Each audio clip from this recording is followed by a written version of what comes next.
your life has almost been a dichotomy between being a star of a scene that many people listening to this and watching this will barely be aware exists. Right. Very niche. To be diplomatic.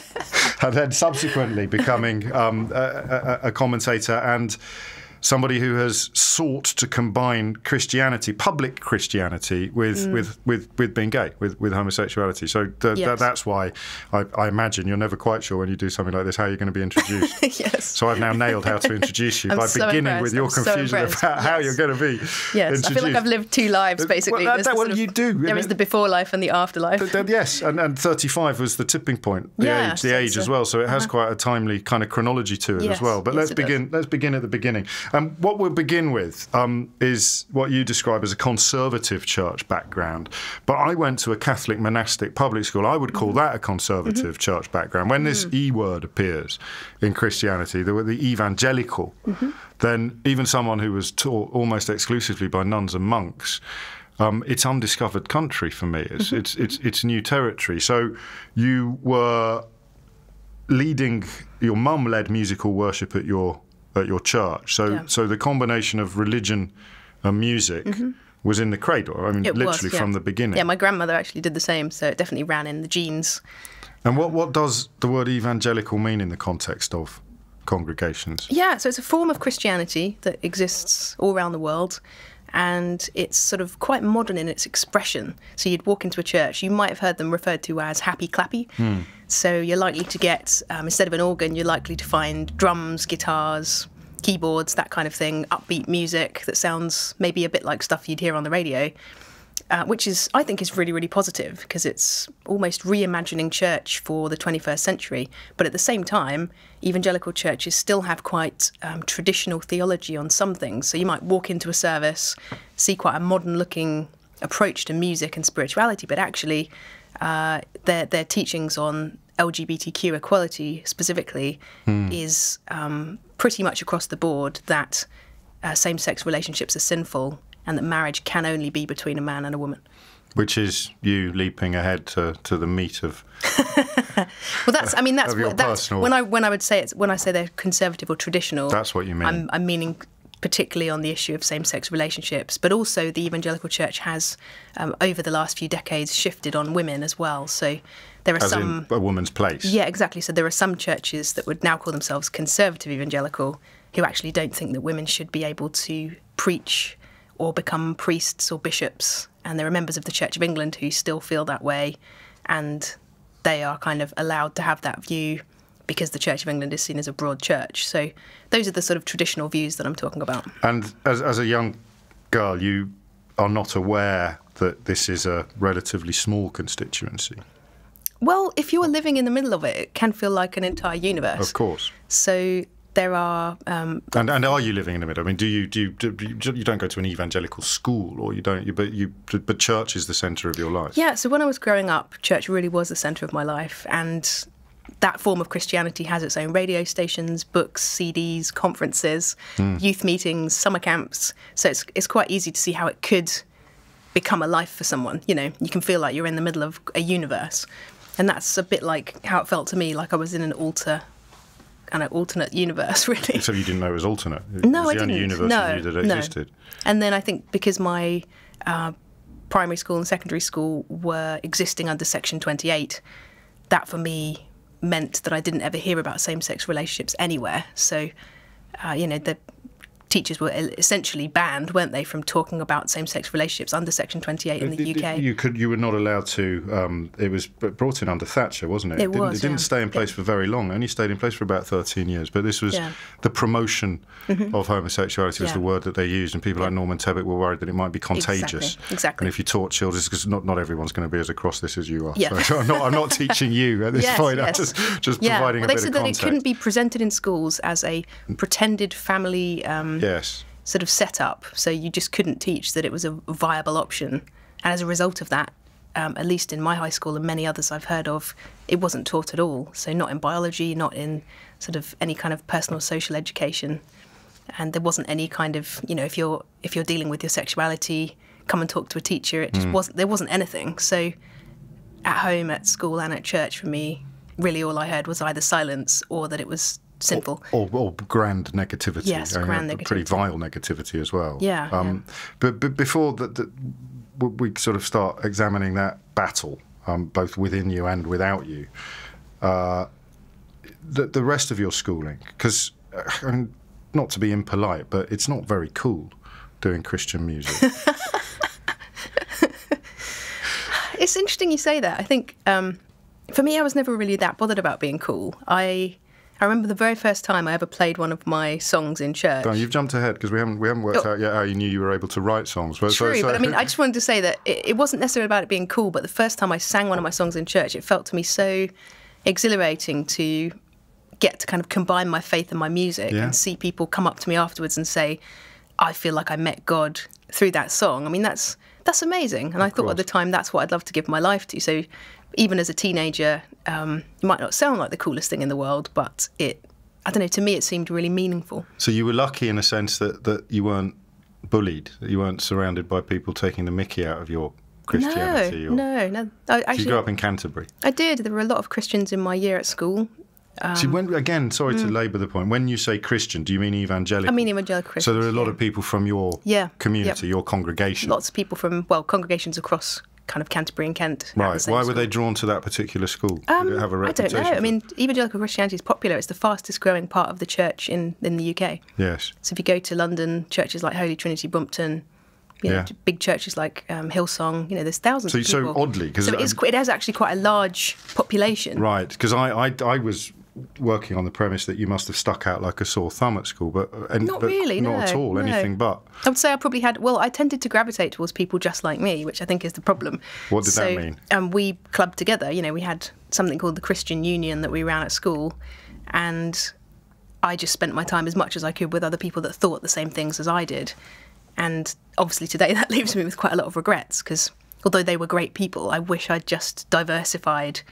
Why do you think you didn't? Was it just the path of least resistance? I think it was. I think it just felt safe to me. What was home like? Was it a strict upbringing? You've got a very loving relationship with your parents. Yeah, my parents were amazing. And they came through later in life. Yes, they are amazing people. I don't know, it wasn't particularly strict, but we did, church was really important to all of us. It's one of those weird things because it is your normal. Yeah, exactly. And for everybody else, it's extraordinary. Right. So it's boarding school on a much lower level. People are fascinated by boarding school, but when you went to one, that's all you ever knew. So you don't really understand why everybody else is fascinated by it. Then we all watch Harry Potter and want to understand what boarding school's kind of true to life. So you had musical talent, and that you presumably saw as a gift from God. I think people at church would have said that. I just enjoyed playing the piano and writing songs. And when did you first start doing that? I think I was about 8 or 9, actually. And how did you know you were good? I don't know. I guess, well, the first time I ever wrote a song ever, I was 8, I think, and it was at primary school, and our teacher asked us if we could make something up to sing in assembly. Yeah. And I started making up this song, and I ended up with 9 verses. Wow. It was this long thing, and they just said, there's too many verses, They said, this is very good, but it's just way too long. And so they cut it to like 3 verses, and then the whole of our class sang it, and that again was really sweet. It was just encouraging to me. I'm guessing it's probably the same as anybody who starts writing music for pop or rock or whatever. Yes. In your early days, it's just quite a surprise. You're like, oh wow, there's some lyrics and there's a melody and here's a song, and other people seem to enjoy it. And I don't know, if it brings a smile to someone else, that made me always think this would be a cool thing to do with the rest of my life. And that is sort of very neatly and diplomatically undermining my suggestion that it was a fundamentally uncool genre that you were. I did play other songs as well, like to my classmates. Right. So you could sing and you could play. Yeah. What instruments? So I started on the piano, but I decided that was fundamentally slightly uncool, and so I decided it was time to move over to the guitar. And I talk about in my book that my mum actually took me to a music shop to buy me a really cheap wooden classical guitar, those kind of strummy kind of cheapo things from like Argos or something. And I saw an electric guitar in the shop window, fell in love with it, and somehow, because my mum is really kind, we ended up leaving the shop with this electric guitar. And that for me was just it. I was never seen again. I was always in my room playing the guitar, cranking it up to number 11 on the amp and driving our neighbours crazy. Spinal Tap. Exactly. Were you happy? I was when I was playing. Yeah. It felt like a really cathartic expression. What did you need to purge? I guess, in part, some of these feelings I was dealing with. Already? Well, I knew I was gay at the age of 13. Right. So I think I first... Did you know the word? I didn't really have any role models. I didn't know anybody personally who was LGBT. So I guess probably the word that I would have thought of mostly was homosexual. Yes. Which many of us gay people now feel is not the best term in the world.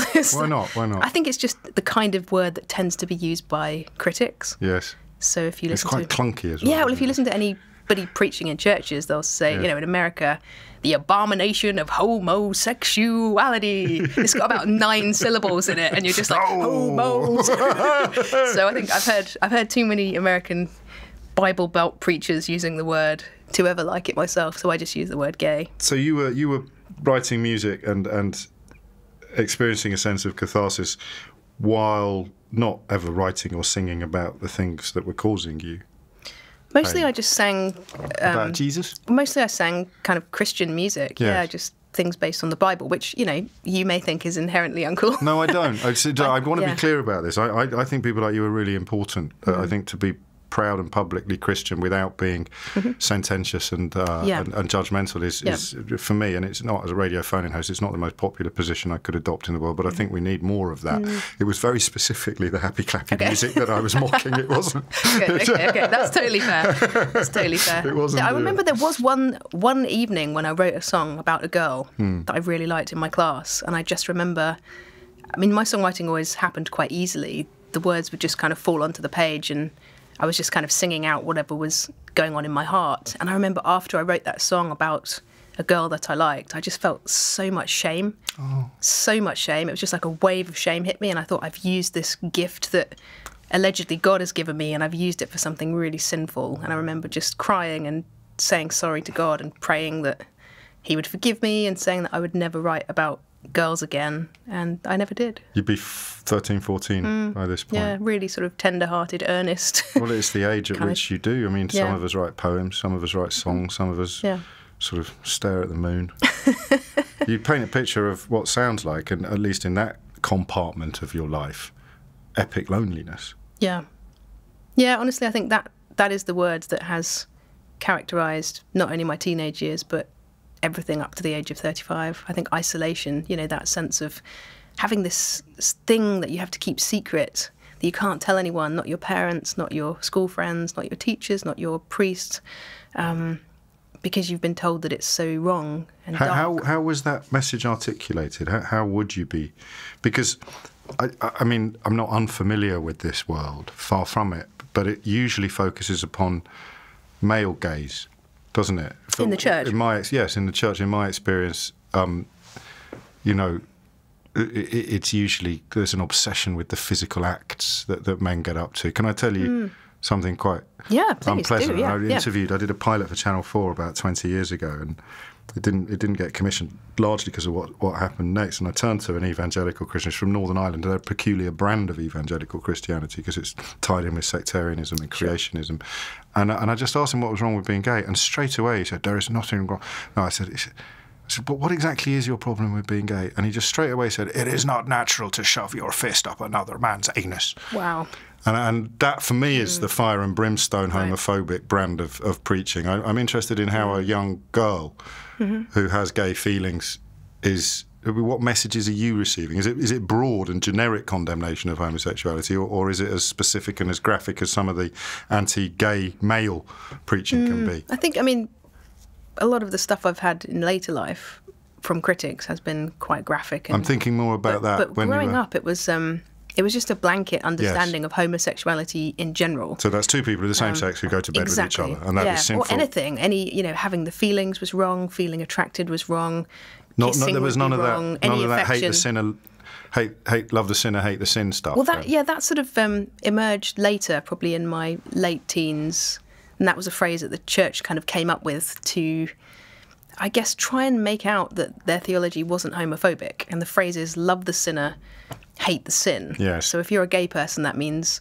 that the church can claim that they and God love you, the sinner, but they hate your sin. And so it's very I don't know, it's very divisive and fragmenting. It's almost like there's these two parts of you, and you're supposed to believe one of them's okay, but the other one isn't. It's reverse engineering modernity as well. They're trying to keep the ancient or the old teaching without accommodating, in some sense, the fact that clearly there are a lot of gay people around. Yeah, and it's very previously there weren't. Right, and it's hard to be told that you are loved if your potential way of loving others is said to be hated. And that's the really difficult part. Yes. Evangelical churches today would say that actually now they don't think there's anything wrong with having gay feelings. Right. It doesn't inherently make you bad. It's actually acting on them. But saying that to a straight person wouldn't work. It's like, you're a heterosexual person, your feelings for someone are okay, but if you do anything about them, if you ever wanted to have a partner or a life or a marriage, that would be wrong. And it's just a mind spinner, It really is. I mean, it is beyond the understanding of people who haven't actually endured it. What's the scriptural justification then, Vicky? Because it's a bit of a pet subject of mine as a phone-in host. I'd like nothing more than I bet you get lots of Bible verses thrown at you. Yes, I do, and I actually generally throw them straight back at them. I don't know my way around Leviticus like I do around well, you already know Leviticus. The back streets of Kidderminster. But you use the word abomination. If you know your way around Leviticus, you can point out that the same word is used to describe shellfish. Exactly. This is where it all stems from, because obviously everything comes back to a root. And within Christianity, the root is the Bible, the sacred text. And in my book, I try and blow apart some of those myths, because I know the only way to really change opinions in the church is to encourage people to go back to those texts and realise, actually, we've got them wrong. Previously the Bible was used to justify slavery. There are verses in the Bible that... Only if you were taking your slaves from a neighbouring country. Well, St. Paul kind of has these statements that could be said to totally justify slavery in general. Yes. He even said if slaves are treated badly by their master, they should still serve gladly and stay there. Paul is the problem, isn't he, in the New Testament? It's interesting you say that, because I just get into so many discussions where I'm trying to draw people back to the actual teachings of Jesus. Yes. They're like, well, Paul, because Paul's teaching is mostly what's been used to silence women. Yes. Because Paul talks about women being silent in church and not having authority over men.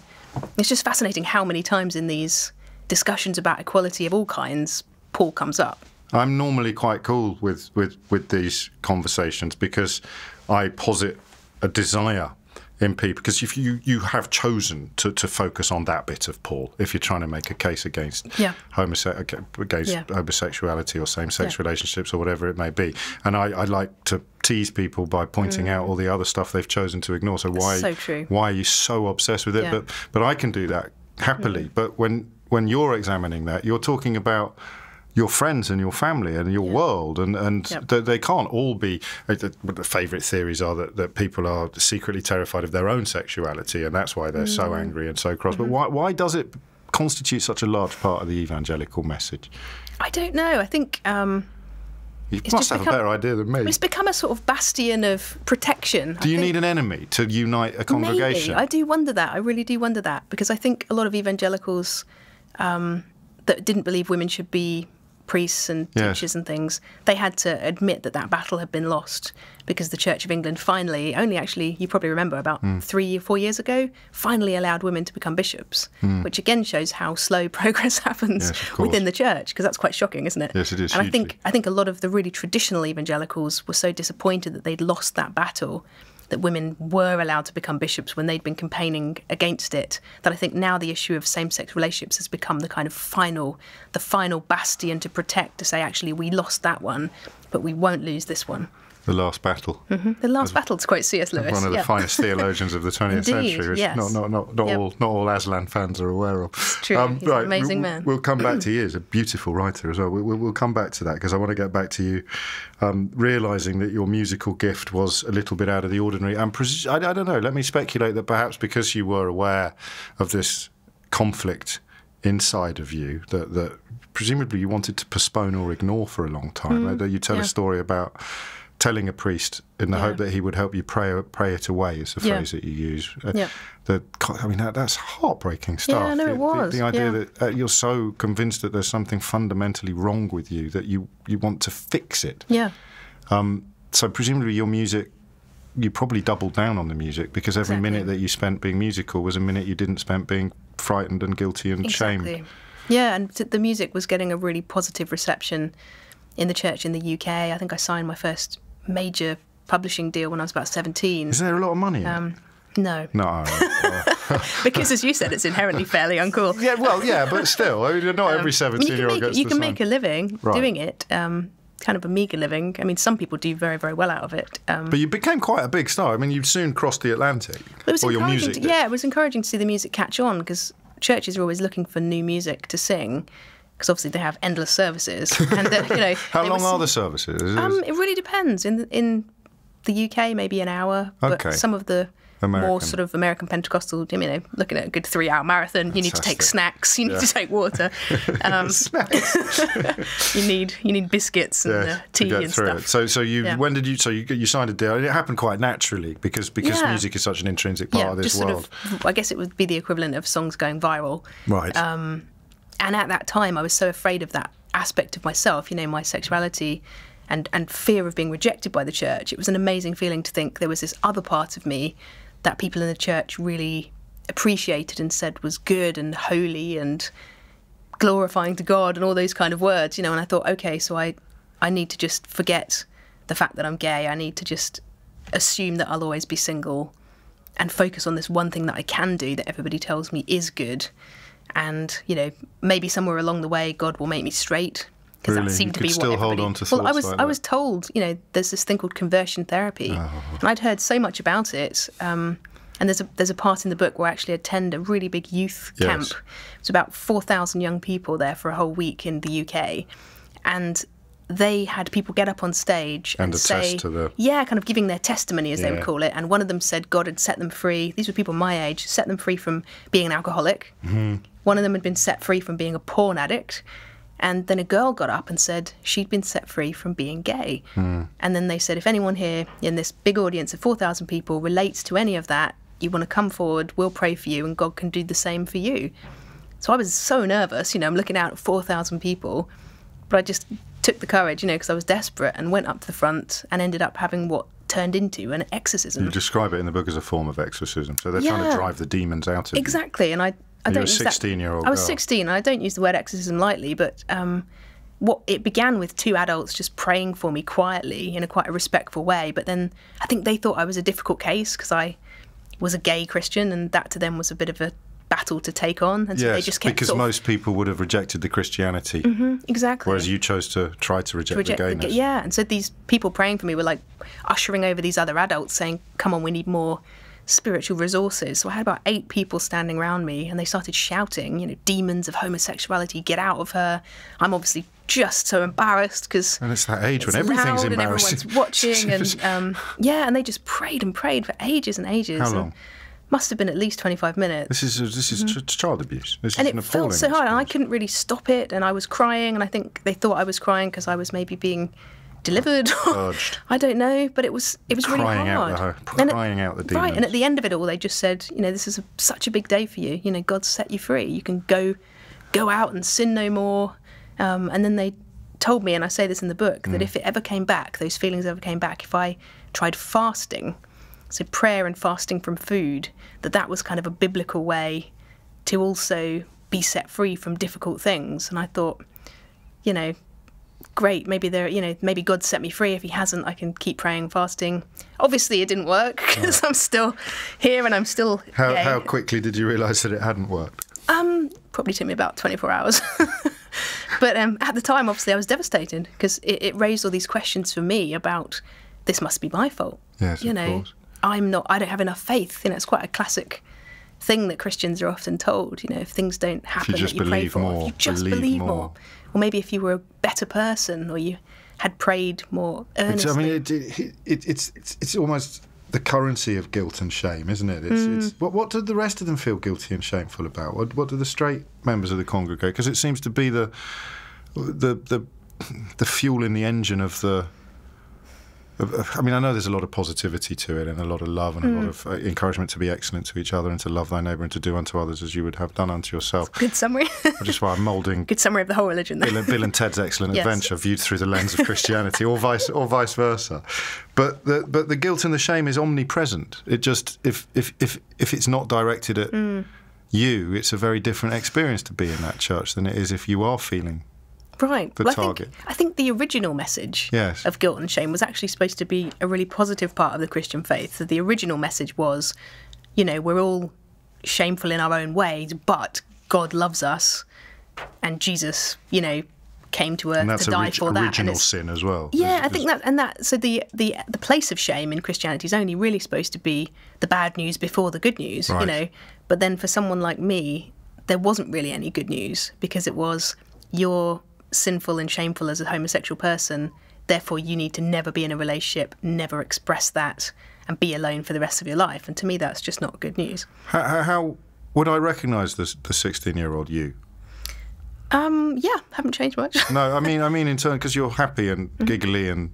Well, I was a fairly happy-go-lucky person. That's why I'm asking. I presume you were, because you can park this inner turmoil, can't you? And the music is the most obvious way to do it. To some degree, my classmates did say that they saw a personality change, so I was puberty. Happier.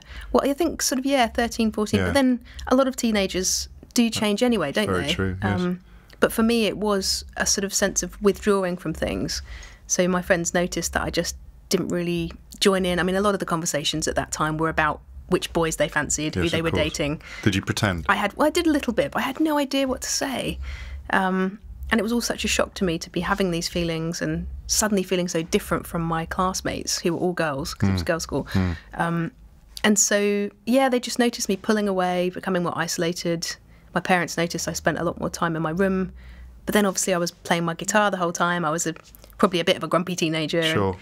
I don't think anybody really noticed why. There wasn't any particular reason why. I was just more withdrawn. Was there a moment when you thought, I'm going to reject the Christianity side of me rather than the sexuality side of me? Because it is odd that you didn't at least, or maybe you did flirt with that a bit, because the problem is perhaps it involves rejecting pretty much everything. Yeah, I think my life had become so massively tied up with that, going to church multiple times a week, having most of my school friends be Christian, obviously my family, and then seeing myself going down this career path into religious music. So much, if you put the two on the scales, there was just no comparison. So you didn't, there was no Robert Frost moment where you took the path less traveled I guess it must have just crossed my mind, but I was so convinced as a young person that same-sex feelings were so wrong. That's the victory, isn't it? The victory of the rhetoric, the victory of the indoctrination. It totally, utterly set my mind to think a very specific way. How many people do you think are still labouring under the tragic illusion that there's something fundamentally wrong with them? Do you think it must be statistically quite commonplace in these congregations? I do think it's still quite high, because I hear...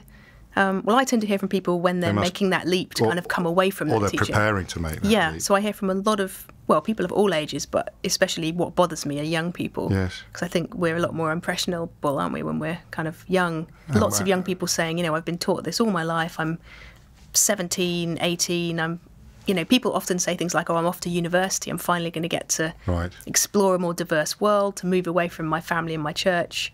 I'm beginning to think maybe what I've been told is not true, and they're exactly the kind of people that I wrote my book for. I wanted them to be able to have a book that told them, you are fine just the way you are. It's not, you resist the urge. I know that you have a real crack at the scriptures, but it's not a book for the bigots.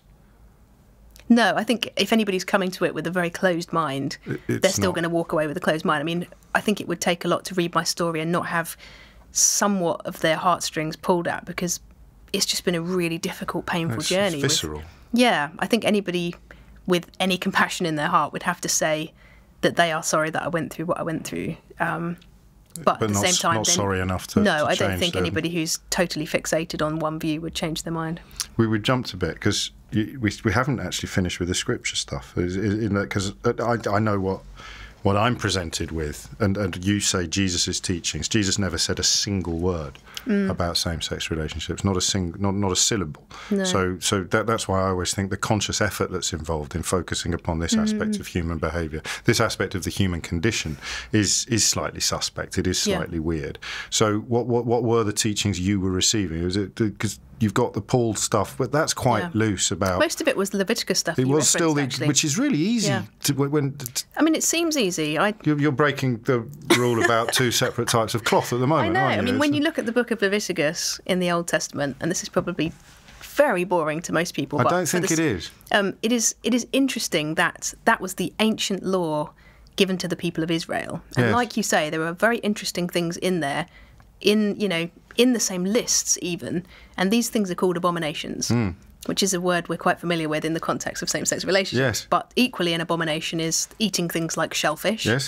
Wearing clothes of mixed fibres. So I imagine probably we're committing that Both sin. Are, yes. And pigskin, which puts football. You can't play American football. Yeah, and it's things like that we can sell my daughter into slavery, but not my son. Yes, it's things like that. You've clearly read this. Well, it's a bit of a party trick of mine when I get a phone call from someone from So, 2002, Nashville, Tennessee. You're a star in this world. You become a big name in the world of evangelical music. Were you and you were enjoying it? This is important to stress, isn't it? Because we're going to hit. You got poorly not long after, but I do want people to understand that it's a world that you like. Yeah, no, it is. It's just this one vein of it, this one fat sort of thread of it that's so hurtful. So what's it like being a because Nashville, we think of country music, and it has quite a country twang to it. A lot of the Christian stuff. Taylor Swift started off at that kind of not dissimilar actually. Is it? I mean, that must have been actually just great fun. It was really fun. It was fun to kind of have my music just suddenly take off and have people around the world singing it in their services. And you'd go and visit and be treated like a superstar. The mega churches in America are fascinating. So I went to my first mega church when I was 19, and I write about this as well, that I was in the middle of uni studying theology and got this call from LA saying, can you take a break from uni for a week and come over to Los Angeles and visit this mega church and talk to a big record label about Christian music. And I walked into this mega church in America and I was just like a tourist. My eyes were on stalks. It was this huge purpose-built auditorium. I think it seated about 5,000-6,000 people. It had cinema-style seats that flipped up and down, massive screen. I mean, the sound and lighting... We don't know, do we, in this country? We've got no idea. Would rival any normal auditorium for pop and rock tours. And I was just like, this is another world, totally another world. And they said, oh, yeah, we have people coming in every Sunday. Like, we'll pay people to come in and their band and they can sing their music, their religious music.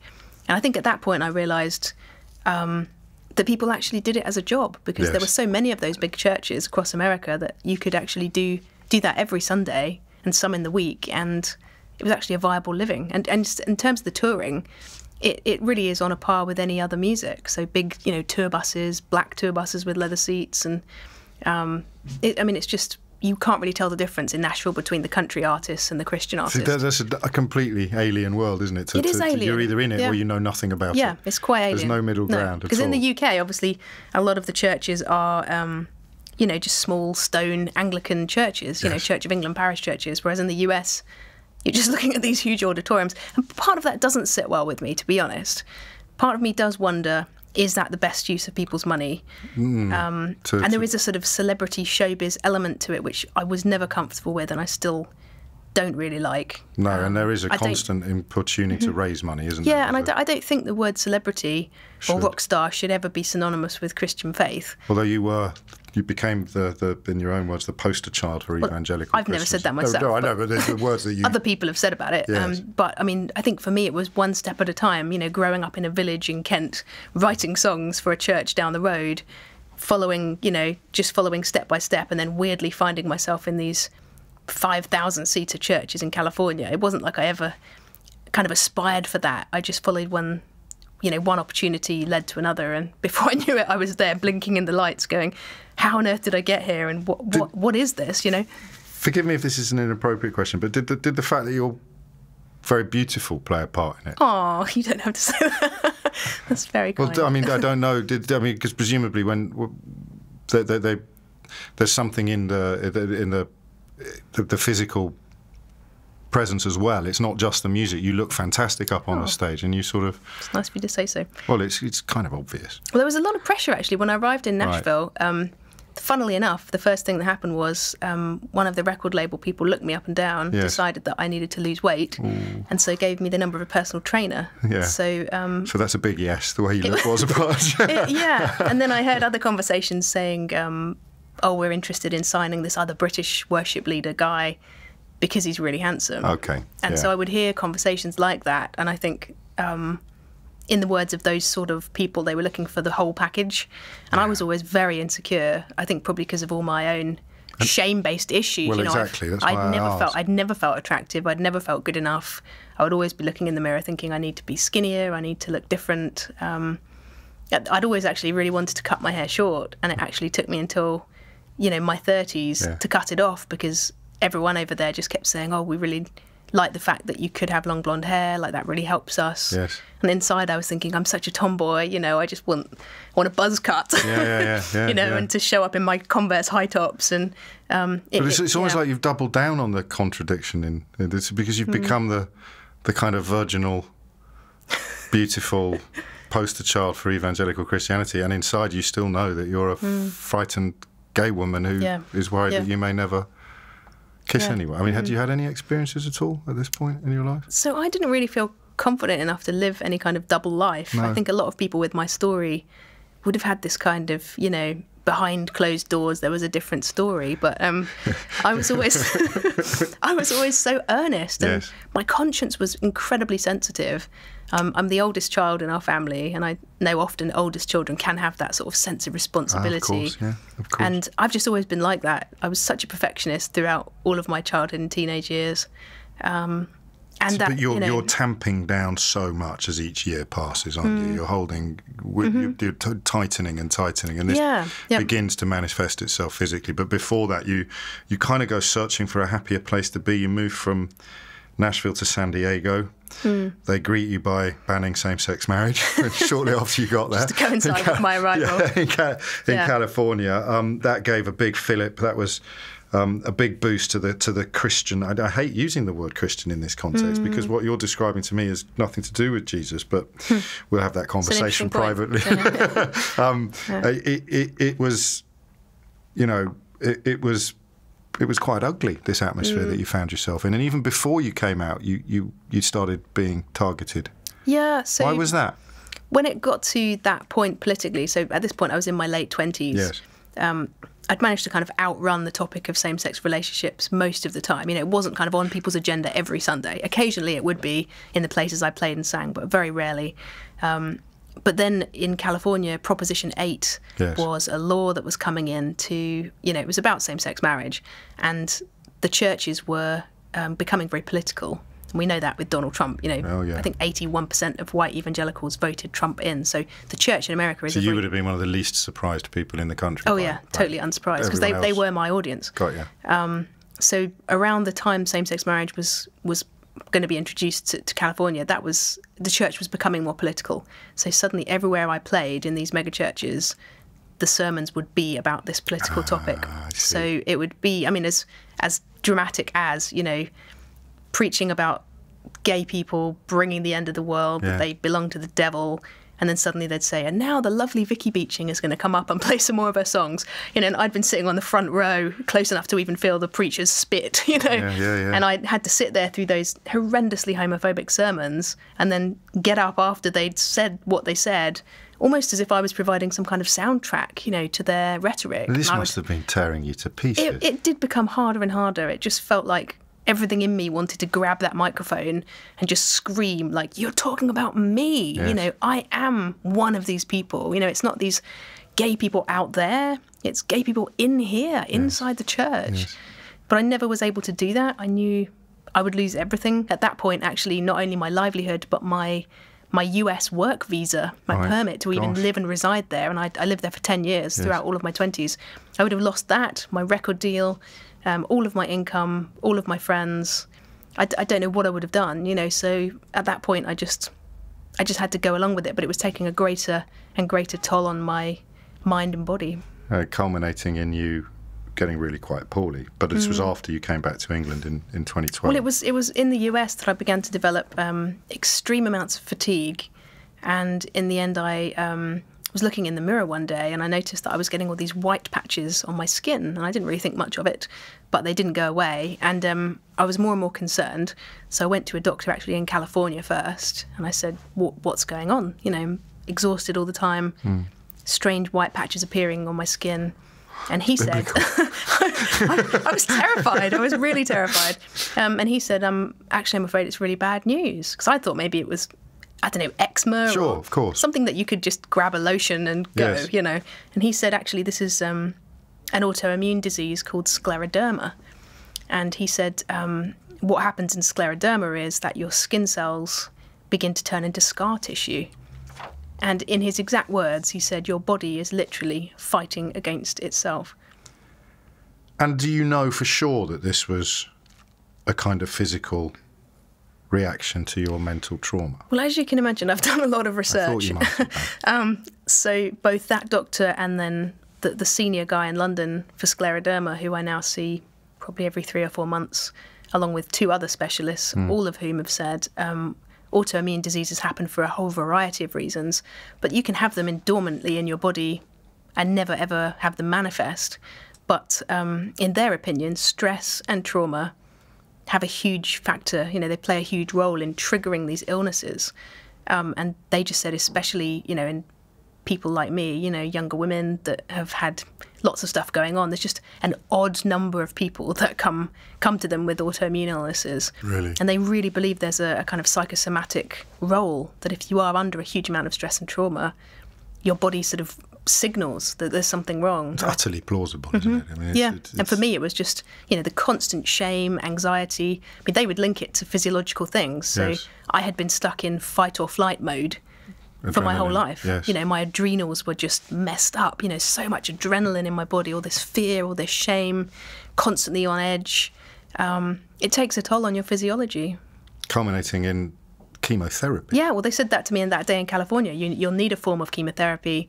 This is not going to be life as usual. And so I decided then and there, you know, I'm obviously going to need to go home, be around people I know, be with the NHS. Yes. Private healthcare in the US is frightening. Yeah. So yeah, that diagnosis led to just everything coming to a great halt. You know, I went from this crazy busy life of touring and singing and travelling to just ending up in a hospital room back in the UK with an IV stuck in my arm. And it was actually there in that hospital bed where I decided I have to accept that I'm gay and I have to come out. Who did you tell first? So one of the first people I told was a therapist. I felt like that was essential, and I always recommend that to anybody. And the therapy was linked to the illness rather than no, it was like therapy. psychological kind of counselling. Yes. Because the doctors did press me on it. They said, if you can think of anything. What is this thing that you are so stressed about? Yeah, because it's not a physical trauma, is it? Exactly.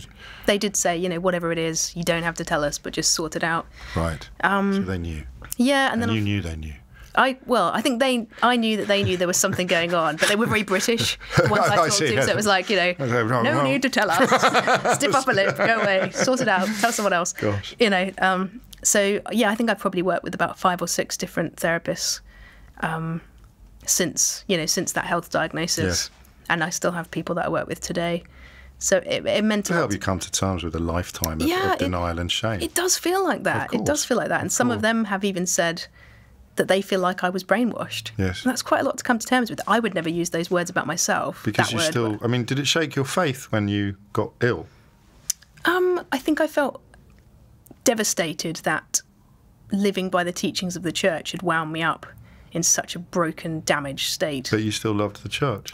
I think that the thing for me was I was somehow able to separate God from the church. Yes. And so, weirdly, God was still my place to run to for help. So I would still be praying about these things and asking God to heal me and keep me safe. And I was able to see the church as actually a group of people that even God was quite disappointed with. So I remember sitting on the hospital bed just crying, and I kind of felt like God was there with me crying as well. Gosh, yes. Just that God was heartbroken about the way the church was behaving. This is, I think, obviously it's very fashionable to be dismissive of religion, but the 2 words that possibly people would do well to focus on, for me, have always been comfort and company.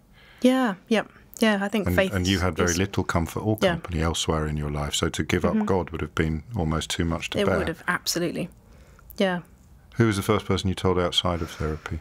Outside of therapy was my best friend, and were they surprised? She was great. Actually, everybody was a bit surprised. Really? Nobody had seen it coming. So did they think you were celibate? Did they think you were just asexual? Well, the interesting thing was that because I was touring, Everybody just assumed that I was very busy, that I was never in one place for long. And then there's this, I also talk about in the book, this really important teaching in evangelicalism that you don't have sex before marriage.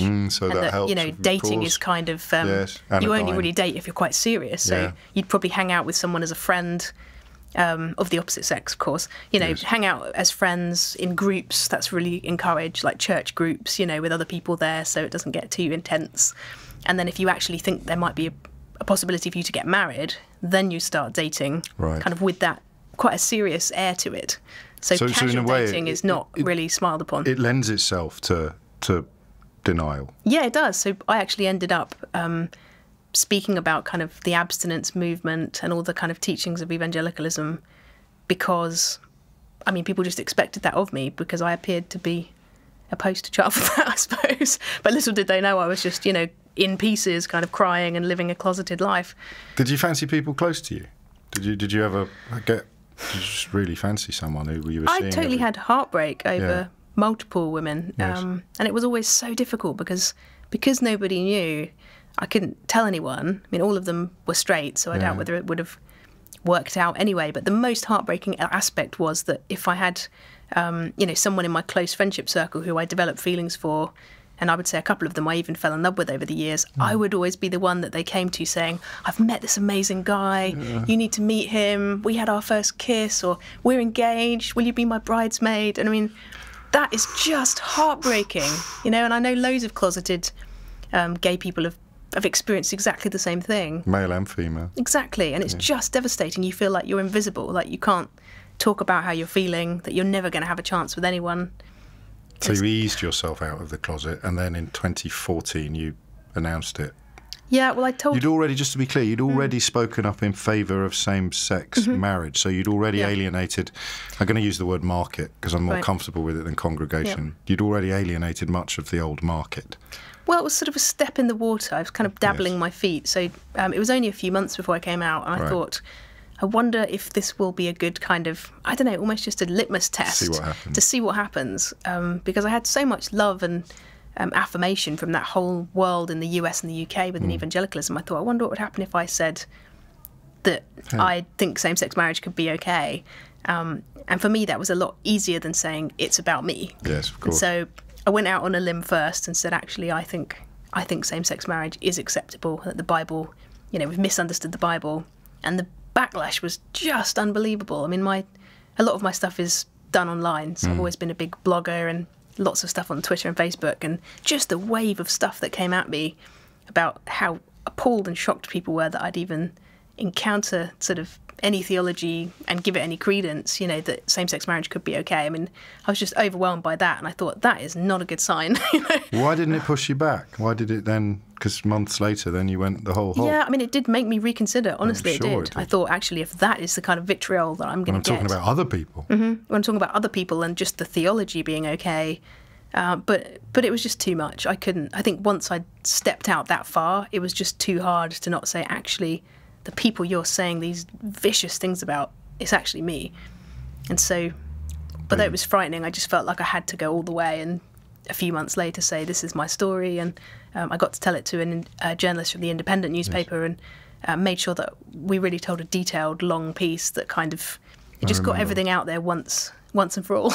and Vicky Beeching, in one sense, both ceased to be and began that day. I mean, because the life that you lived before was utterly unvisitable. That was it. It wasn't just, you weren't just closing the door, you were erasing a lot of it. Yeah, it was. So, I mean, that explains partly why therapy would be so important to you moving forward, but also why you are so keen to get this story out there so that other people perhaps don't have to wait until they're 35. Yeah, it's heartbreaking to me to think that half a life went by. I mean, it's just a long, long time to not really be able to be honest. And doing that interview was the scariest thing I've ever done in my life. Scarier than 20,000 people in a mega church. Oh, that was nothing compared to that. Absolutely nothing. I mean, I just remember looking at the journalist, Patrick, while he was doing the interview, and I was thinking, I have no idea what life looks like after this. I couldn't imagine it because it was so far off the map of anybody. I mean, there were no openly gay evangelical leaders when I came out. There was no one. People have come out afterwards, but before I said what I said. There was no one to follow. There was no role model. There was no, this is how it happens. This is what will go next. Even badly, would have been helpful, but just there was no one. So it was terrifying. And the floodgates of abuse opened almost immediately. I mean, death threats, seven-page letters urging you to repent your lesbianism, hatred, vitriol. Do you understand that, Vicky? Because it's so odd to think of two people who fall in love or two people who fancy each other, inspiring and inciting such viciousness and such fury in people who were otherwise, you would believe possibly more than I would, who were otherwise nice and decent. It just flicks a switch that is just utterly bizarre. It really does. I mean, people that I had known and, eaten dinner with and sung at their churches and all of that good stuff, it just felt like suddenly nothing else about me counted. None of my music, none of my years of service to the church. Nothing counted. It was just now I had one label, and that label was gay. And suddenly I was seen as a danger and a threat, I think, because especially in America, the church knew that so many young people listened to my music that suddenly the evangelicals were terrified. They were thinking, well, now all those young people, they're going to be led astray, as they call it. Back to Section 28 and the fear that it might be contagious. Yeah, exactly. But just that people would be permissioned to live this life of sin. And actually all that hate mail still comes in now, and unfortunately with the coming out of the book, this month, that's just kind of poked the hornet nest even more, and I've had even more vitriol and trolling and threats. But you also get a lot of positive responses. I mean, that is, people are a lot more emboldened to be vile, but social media does not help, does it? Anonymity is not. No, it doesn't lend itself. Is not our friend. To polite discourse. No, but I mean the wonderful positivities for me are what I focus on. You must have changed young people's lives in a way that if only someone could have done for you.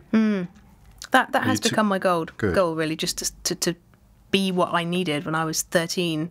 And I've just heard so many stories, I mean, just beautiful stories of people coming out, finding the courage, people of all ages.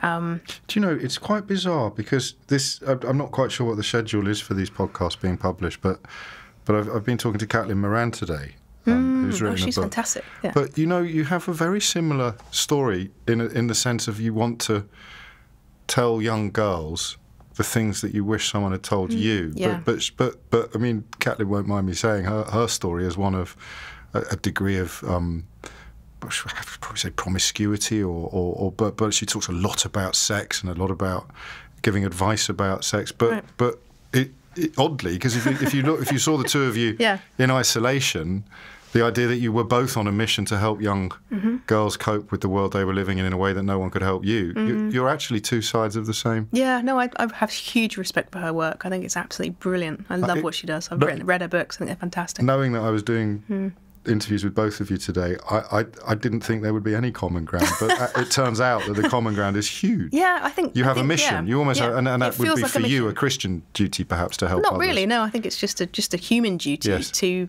enable people to be who they are. And the book is not just for Christians and my audience. Far from it. Nowadays my audience is very broad. Like I do stuff on LBC and the BBC and Sky News, and my passion really is current affairs and equality. So equality campaign. And you're strong on cyberbullying. You're interested in technology. You just want people to be a bit nicer to each other. For me, it's all about authenticity and freedom. So people being freed to be themselves. And the book really is kind of a call to action. Whatever your fear is, whether you're gay or straight, religious or not, the courage to be your true self it can take a lot, can't it? Take guts to kind of be, especially if you're different in some ways, if you're part of a minority. But my mission now is just to kind of set people free to be themselves and tell them not to leave it until it's too late, because for me, I have a huge amount of regrets. But it's not too late. It's never too late, but I wish I could get my 35 years back. Do you? I wish I could do it over. It'd be 20 years, wouldn't it? 22. Well, yeah, I guess so. Yeah. I just wish I could do it all over again. But I think rather than focus on those regrets, I try and channel that into helping other people not have to go through the same thing. Are you in a relationship now? I'm not, no. Life has been so busy writing the book about all of this that I just decided it was too much to date and write the book. So it's quite ironic, really. Have you got the tools because you're starting at 35 doing what the rest of us did at 13 or 14 with, in my case, quite spectacular clumsiness. That is another slightly awkward part of the whole thing. Yes. that I feel mildly awkward talking about, because it's just embarrassing to start dating when you're in your mid-20s, your mid-30s. It's everybody else talked about all of this in the classroom when they were 13. I was not able to take part in those conversations. So, but you're an incredibly gifted communicator. So thank you. One imagines that it will be like something you could slip into very easily.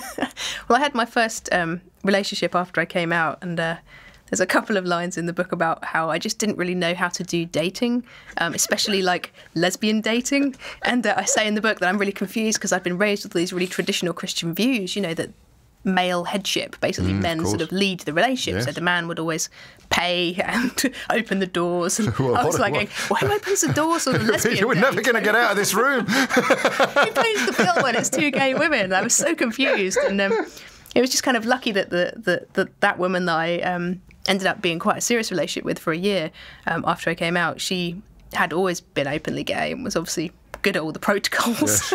And she knew that both people can open the door and both people can pay. And it sounds kind of silly, but I think it's just learning social etiquette. Of course it is. Of course it is. It's not unlike coming out of holy orders, actually. Right. Perhaps. That's how I felt. Honestly, I'm sure it is how you felt. Yeah. And much of the old church is alienated. Your mum and dad came through for you with this curious, if you'll allow me, kind of fudge where we'll disagree about the theology, but we'll still be loving and close.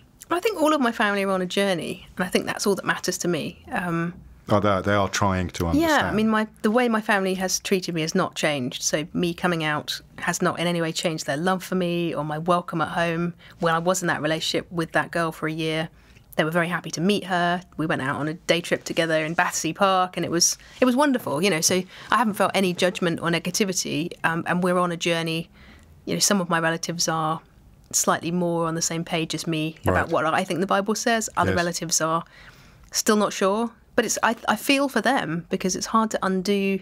For them, 65 years of being told something. This is a point a lot of the activists miss, isn't it? Mm-hmm. Is that it's not a bigotry in the sense. It's just you're asking, particularly with same-sex marriage, because even as a sort of fully paid-up member of the liberal metropolitan elite, I did realise as a churchgoer that people aren't homophobic. They just have spent their entire lives thinking that only a man and a woman can get married. It's all they've ever known and all they've ever experienced. So simply to be told overnight that you have to rip up that rule book, and if you don't, there's something really nasty about that's actually unhelpful. It's a lot to expect. It is a lot to expect. And my grandfather is 94. Yes. And has been a missionary and a preacher his whole life, and it's a lot to expect someone at that age, To just go 180 degrees. Even some people I've spoken to, kind of in my family, said it's very difficult because they were told by the government that it was illegal. Yes, of course they were. So if you're brought up in a system politically that tells you that an act is actually illegal, that's it's quite a lot to get your head around, isn't it? That not only is it now legal, but it's also something that Christians can affirm and support. And they can do it in your church. Exactly. This is why you decided not to become a cleric, to become a vicar yourself. Yeah, so because the church isn't there yet. Right, and I did an interview with the Sunday Times recently about that, just saying I'd finally let go of my kind of plan, I suppose, to go forward for the priesthood. I'd been encouraged by many people to do so. I've got almost all of the training already because of my theology degree, and I've just been encouraged over and over by senior people in the church to go forward for training. But the tricky thing is, in order to take that step, you have to go for a panel. It's called a Bishop's Advisory Panel, ironically shortened to BAP, which is amazing. So to go forward for one of these panels, you basically have to submit yourself to 4 or 5 people that are going to sit across from you and interview you. And some of the reports about what happens in those are just a bit distressing. They can be quite invasive, lots of questioning about, if you're someone like me and you're known to be openly gay and a bit of a troublemaker, for my own mental health, I don't think I could walk into that room and submit myself to intense, invasive questioning about my own sexuality, my own sexual practices, what I would do in the future. So for lots of people like me who are gay, we don't feel able to go to those panels, so we can't actually go forward for priesthood, even if everybody says would be great. It just feels like I don't know, not only the panel, but also just the state of the church at the moment. There's so much infighting, as you know. Of course. And if you are a priest and you step outside the lines, there's various forms of clergy discipline. Yes. And some of my friends have been through that. So for all of those reasons, I think until the church really changes, it's not a safe place for me to work. And you found I mean, it's worship leader is the phrase they use in the church, but you found, or you're finding, a leadership role in the secular world, but with a Christian basis. Most of my work now is in equality campaigning. Yes, exactly. So writing the book, writing a lot of newspaper articles and broadcast popping stuff. up on the telly. Yeah, all the time. I just want to be a visible voice. For somebody just saying, actually, this happened to me. She looks great. There's nothing wrong with me. That's it, though, isn't it?